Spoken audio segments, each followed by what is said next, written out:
बिहार में वोटर अधिकार यात्रा जारी है। राहुल गांधी तेजस्वी यादव की वोटर अधिकार यात्रा, जिसमें कि औरंगाबाद में सूर्यदेव मंदिर में राहुल गांधी ने दर्शन पूजन किए हैं। तो दर्शन करने के बाद काफिले के साथ राहुल गांधी बाहर निकले तो शाम को गया में जनसभा को संबोधित करते हुए भी राहुल गांधी नजर आएंगे। तो देखिए, इंडिया गठबंधन की ये यात्रा बहुत ही महत्वपूर्ण, जिसमें कांग्रेस इसकी अगुवाई करते हुए राहुल गांधी की अगुवाई में ये वोटर अधिकार रैली निकाली जा रही है। तो ये तस्वीरें भी सामने आती हुई आपकी स्क्रीन पर आपको दिखा रहे हैं। आज राहुल गांधी ने इस यात्रा की शुरुआत औरंगाबाद में सूर्यदेव मंदिर में दर्शन पूजन करने के बाद की है। तो दर्शन करने के बाद काफिले के साथ राहुल गांधी बाहर निकले, साथ ही शाम को गया में जनसभा को संबोधित करते हुए भी नजर आएंगे। तो ये वोटर अधिकार रैली यात्रा बहुत ही महत्वपूर्ण है, क्योंकि देखिए, बिहार में विधानसभा चुनाव है और उसके पहले जनता को लुभाने की पूरी कोशिश इस यात्रा के तहत की जा रही है।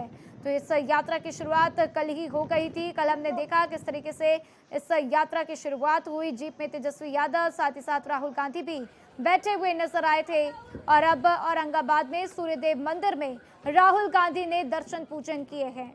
राहुल गांधी ने दर्शन पूजन किए, उसके बाद से वो बाहर निकले और इसी के साथ काफिले के साथ राहुल गांधी का वोटर अधिकार यात्रा आगे बढ़ता हुआ। तो आज इस यात्रा का दूसरा दिन और देखना होगा कि क्या कुछ खास बातें आज दूसरे दिन भी रहने वाली हैं, क्या कुछ खास बातें निकलकर सामने आती हैं। लेकिन शाम को राहुल गांधी गया में जनसभा को संबोधित करते हुए नजर आएंगे। देखना होगा कि राहुल गांधी की तरफ से क्या कुछ महत्वपूर्ण बातें आज कही जाती हैं, क्योंकि देखिए, कल भी राहुल गांधी ने संबोधन दिया था, जिसमें उन्होंने जनता को बताया किस तरीके से चुनाव आयोग और भारतीय जनता पार्टी मिलकर धांधली कर रही है, वोट चोरी का काम कर रही है। तो ये आरोप राहुल गांधी ने पहले भी लगाए थे और कल अपनी यात्रा के दौरान भी राहुल गांधी यही बात दोहराते हुए नजर आए थे। तो आज इस यात्रा का दूसरा दिन, जिसमें दर्शन करने के लिए राहुल गांधी सूर्यदेव मंदिर पहुंचे और इसके बाद वहां पर उन्होंने दर्शन पूजन किया और इसके बाद उनका काफिला आगे बढ़ता हुआ।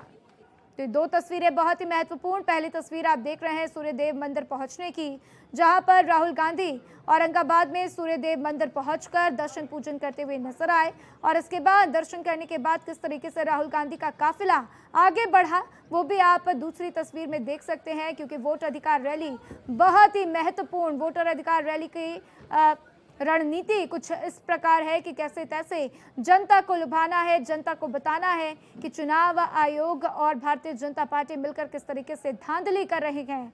तो वोट चोरी को लेकर राहुल गांधी ने कल भी बयान दिया और उसके बाद आज जो देखना होगा कि जब शाम को गया में जनसभा को संबोधित करेंगे तो राहुल गांधी क्या कुछ महत्वपूर्ण बातें कहते हुए नजर आते हैं। तो देखिए, वोटर अधिकार रैली में आपको बता दें कि इस यात्रा में कांग्रेस के साथ साथ आरजेडी और इसके साथ तमाम इंडिया ब्लॉक के विपक्षी दल शामिल हैं। तो देखिए, ये यात्रा लगातार जारी है, आज इसका दूसरा दिन है और इस पर ज्यादा जानकारी के लिए प्रशांत त्यागी मेरे साथ जुड़ चुके हैं। सीधा उनका रुख करते हैं। प्रशांत, आज दूसरे दिन इस यात्रा में क्या कुछ खास रहने वाला है, कहां कहां पर पड़ाव देखा जाएगा, किस तरीके से राहुल गांधी आज जनता को संबोधित करते हुए भी नजर आने वाले हैं? जी बिल्कुल, देखिए राधा, आपको बता दूं कि आज यात्रा का दूसरा दिन है। वोटर अधिकार यात्रा 16 दिन की जो राहुल गांधी के द्वारा निकाली जा रही है, उसमें महागठबंधन के चेहरे हैं वो भी दिख रहे हैं। आज सुबह करीब 8:30 पौने 9 बजे की जो शुरुआत हुई यात्रा की, वो कुटुंबा से हुई है। उसके बाद यात्रा का अगला पड़ाव पहुंचा है सूर्य देव मंदिर में, जहां पर राजद के वरिष्ठ नेता तेजस्वी यादव भी उनके साथ थे।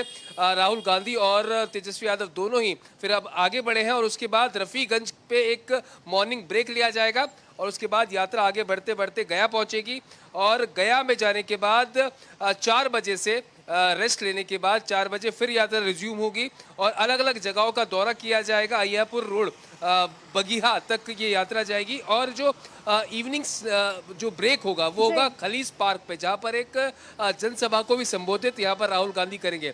देखिए, जहाँ जहाँ यात्रा जाएगी और जब इवनिंग ब्रेक उस यात्रा का होगा राधा, तो वहाँ पर हर जगह जनसभा को संबोधित करते हुए राहुल गांधी नजर आएंगे। तो अब जो दूसरा संबंधन होगा, कल हुआ था रमेश चौक औरंगाबाद में, अब जो दूसरी उनकी जनसभा होगी वो होगी खलीस पार्क गया के अंदर और उसके बाद यात्रा कल फिर से रिज्यूम होगी। 3 दिनों का जो ब्रेक है इस पूरी यात्रा के अंदर है। और आपको बता दूं कि यात्रा देखिए अभी आगे ही यात्रा इस वक्त चलती जा रही है और उसी की वजह से जो पीछे का ट्रैफिक है उसको रोक दिया गया, यानी कि यात्रा हमसे कुछ ही दूरी पर है और तेजस्वी यादव भी इस यात्रा में राहुल गांधी के साथ है और लगातार जो महागठबंधन के चेहरे हैं वो इस वोटर अधिकार यात्रा में दिखाई देंगे। दरअसल कल भी देखिए चुनाव आयोग ने जो प्रेस कॉन्फ्रेंस करी थी उसका जवाब राहुल गांधी ने दिया और एक बार फिर से राहुल गांधी ने चुनाव आयोग और बीजेपी पर हमला बोला है।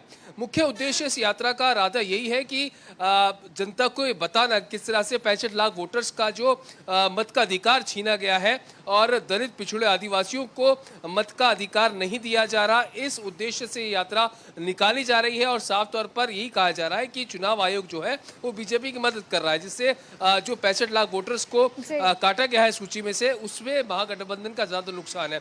तो एक अवेयरनेस प्रोग्राम जो है, एक अवेयरनेस यात्रा जो है ये राहुल गांधी के द्वारा निकाली जा रही है और आज दूसरा दिन है। तेजस्वी यादव भी उनके साथ है, हालांकि पूरी यात्रा में तेजस्वी उनके साथ नहीं होंगे, बीच बीच में जो पड़ाव होंगे वहां पर उनको ज्वाइन करेंगे और उसके बाद जब ये यात्रा संपन्न होगी 1 तारीख को गांधी मैदान में एक बड़ी रैली का आयोजन किया गया है जिसमें महागठबंधन के बड़े बड़े चेहरे दिखाई देंगे। जी बिल्कुल प्रशांत, बहुत ही विस्तार से आपने जानकारी साझा की और देखिए इस यात्रा का जो मकसद है, कांग्रेस पूर्ण कोशिश करेगी कि वो अपने मकसद में कामयाब हो जाए। लेकिन प्रशांत, जिस तरीके से ये यात्रा लगातार आगे बढ़ रही है, हमने देखा, आपने भी बताया किस तरीके से ट्रैफिक भी लगता हुआ दिखाई दे रहा है, तो ऐसे में क्या कोई ट्रैफिक एडवाइजरी जारी की गई है, कोई रूट्स डाइवर्ट किए गए हो, इसको लेकर जानकारी?